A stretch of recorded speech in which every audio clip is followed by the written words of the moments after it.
Hi, it's Julie from Riot Art, and this is just a quick strainer pour, quicker than intended since my video stopped recording, and unfortunately you don't get to see the stretch.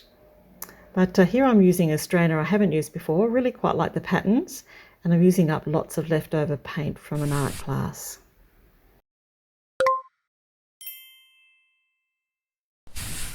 So when I did stretch it, it's taken it from those classic sort of rings into more just interesting patterns, which I really like. So great patterns, and I really like the inside